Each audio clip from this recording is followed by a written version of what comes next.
Triste nouvelle, un baobab vient de tomber au nom de Kwedi Maïputu. Paix à son âme. L'artiste ne meurt jamais.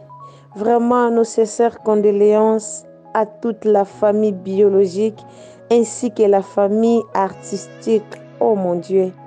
Vraiment, courage, courage à vous, courage à nous aussi les fans de Papa Kwedi, courage à la famille biologique, courage aussi à la famille artistique.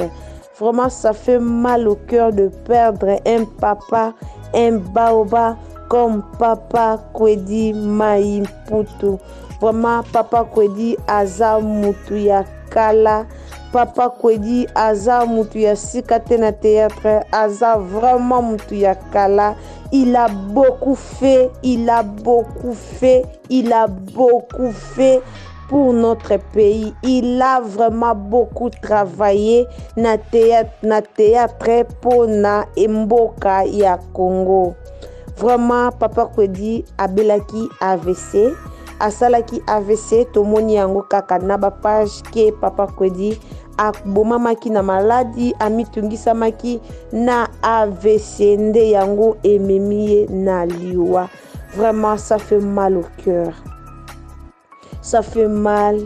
Molimo na yo epema na kimia. Papa Kwedi tokobosa na yo jamais. L'artiste ne meurt jamais. En tout cas, tokobosa na yo te, ba œuvre na yo ekoloba na place na yo. Ça fait très mal de perdre papa comme Papa Kwedi. Papa Kwedi azalaki très calme. Papa Kwedi azalaki vraiment na buzoba mingi mingi te. Ndenge tozo mona na monde lelo ya théâtre ndenge ekomi. Vraiment Papa Kwedi aza mutu akala na théâtre baobab azalaki na babuzoba te.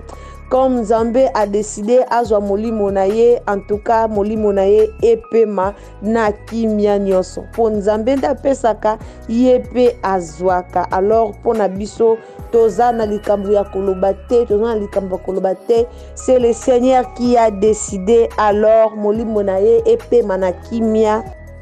Molimo na ye epema na kimia nyonso. Vraiment tolela Papa Kwedi na kimia po Papa Kwedi azalaki mutu ya kimia.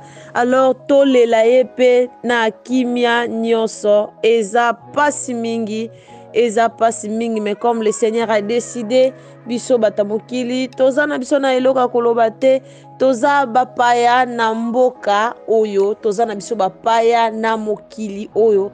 Alors soki Nzambe alobi ke tana yo ekoki, eza lokwa tomati na bis tozo kende mutu na mutaza na arena ye ya kokitela. Alors Papa Kwedi akomi na arena ye yango akiti. Alors biso ba o totikali mutu na mutu pe azana arena ye ya kokitela. Vie eza kaka bongo. Donc Nzambe wana a décidé Papa Kwedi mukolo na ye koki mission na ye oyo Nzambe atindaki na mokili ekoki. Biso tozana na choite tozape na likamba koloba te, Nzambe nde akokisi mokano na ye. Mes condoléances à toute la famille. Que le Seigneur vous bénisse. Si c'est la première fois que vous tombez na chaîne Nabiso, abonnez-vous, commentez, likez, partagez. N'hésitez pas aussi d'appuyer sur la cloche des notifications pour ne pas rater nos émissions. Abonnez-vous, commentez, partagez. Bye.